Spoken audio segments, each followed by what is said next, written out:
All right, another year, another Canjam. I didn't think I'd be able to make it this year, but I was able to attend on the last day, which was Sunday. Apparently, this is the biggest Canjam they've had to date. So hats off to the Canjam team, put together a great show, and let's just get right into it. Start with a DCS Lena stack. It is really great. It has this smooth yet detailed delivery. It really reminds me of the chord DACs in that it rounds off the corners while still sounding very sweet. And I'm not sure how many people would be willing to spend 30 grand on this setup, but if you have the cash and want a top-notch all-in-one solution with streaming, then this is a viable option for you. Next is the Enlium. It is a fun and very punchy amp with excellent layering, texture, and separation, especially in the mid-range. And I personally found it to have this really intriguing sound, and I'll actually talk more about this amp later. Right next to it, also at the headphones.com booth, is the Zoll HM1. It really does set the standard. Golden Sound reviewed this, and he has pretty much nothing but good things to say about it, but it really is that good. To me, it sounded really just solid and transparent. It had this slightly warm flavor to it to make things engaging. The mids are clear, really well defined, and overall the sound signature felt very balanced. And it did have this soundstage dial, which is a lot of fun to tweak, and it really changes up the sound.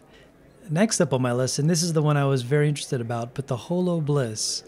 To me, it was a great mix of everything. I felt it was very neutral compared to the other three amps that I mentioned before, and I wish I could use the same DAC for this amp compared to the other ones. I'd love to own this at some point. Next up on my list is the Burst and Soloist GT. It's still great. I heard it last year at last year's Canjam.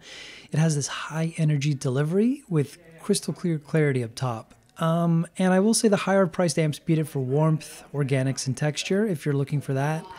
And I'm still not a fan of the slow actuating 99-step volume control. As precise as it is, it's still just too many steps for me. Now we'll go to the ZMF room. I spent the most time here. They had a lot of great amps available and a lot of headphones to test. Going first to the Caldera. It's the new headphone from ZMF. I thought it was simply great. I A-B'd it with my MPs, and while the MP had more intimate vocals and warmth, the Caldera had better overall balance and treble clarity.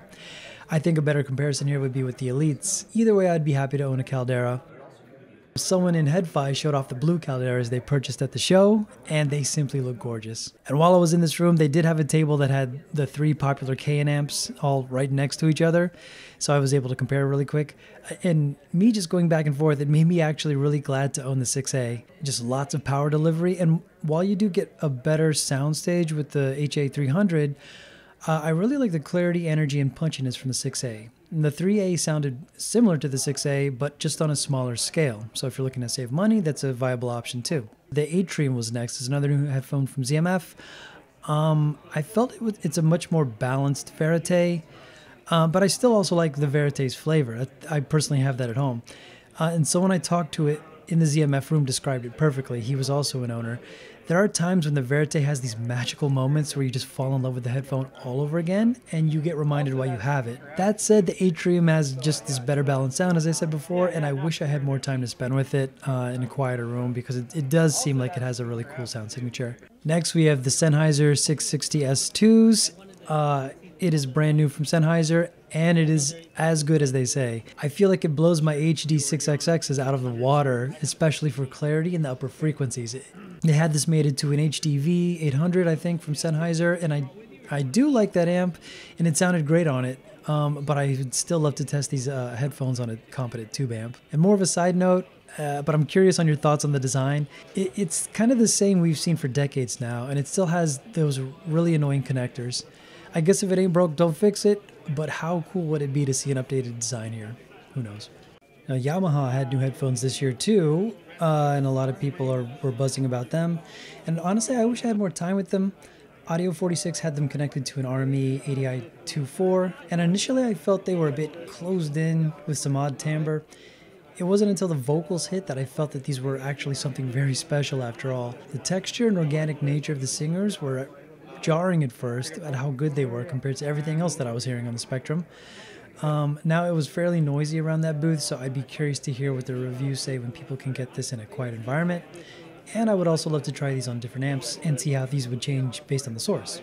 Spirit Torino, right out of Italy. Now these were really cool. There was a guy hogging the $12,000 Valkyries, but I heard two other models, not sure which ones they were, but each one had great energy with this sharp, ultra fast response on the upper frequencies. These were a very fun listen. They kept me engaged, and the fit and finish plus the weight was really great on my head. First tried out the Sennheiser Momentum 4 wireless. They sounded and felt great, had sort of a punchy tilt, guessing because the average consumer likes the lower emphasis, just like Sony wireless headphones. But the good news is that you can tweak this on Sennheiser's app. Now we'll go to the Focal Batiste. They had better separation and slightly better noise canceling, but not sure if it's worth it at over double the price. I also wish it was a tad less bulky, though I have to admit it does look great and it is a bit of a flex when you're boarding on a plane. Walking past the first class seats all the way to row 30D in coach. Yeah, you may have the $3,000 seats, but enjoy your basic AirPods Max. Just kidding, those are great too. My wife has a pair, and although it does sound really good for wireless, I do notice some compression at the top of the spectrum versus from what I heard out of the Batiste. There were two other wireless models I didn't get here, but Odyssey has a new Maxwell, which is $300, and T+A has the Solitaire T. But both of those were lower on my list because I'm looking for something that's more practical for traveling. The Maxwell doesn't have ANC, and the $1,600 Solitaire T is just too much for my travel headphone budget. But maybe next time I'll be able to try these. And lastly, I finally heard a Viva Egotista 845 amp, which just looks phenomenal. Italy always seems to take the crown for the over-the-top, eye-catching creative designs. It sounded great with clarity and authority while still having some fun tube-like qualities. I couldn't give it a glowing recommendation considering how expensive it is and how loud the listening environment was. But regardless, just give it a look. It's just fun to use and gawk at. And I'll end this video with some takeaways that I had, but the Cord TT2 connected to an M scaler is still, in my mind, freaking amazing all these years later. It was at the headphones.com booth connected to an Enlium, as I mentioned before, and I first connected my headphone to the Enlium, and I absolutely love the sound.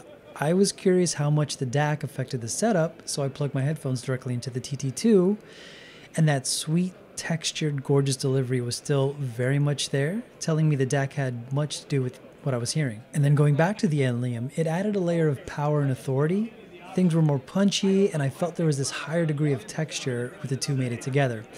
Things appeared more holographic, and I could feel the space around the vocals that much better. This is all subjective, I know, but I really loved the two made it together. It was one of my favorites at the show. Also, the Abyss 1266 Phi TC is also just still amazing after all this time.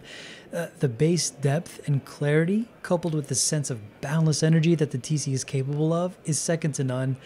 I was actually maxing out the volume from the DCS Lena setup, so you need a capable amp providing appropriate headroom, which makes it a challenge, similar to the Susvara. But still, hats off to Abyss for making such a great headphone. And lastly, the Deckware tube amps in the ZMF room were absolutely great.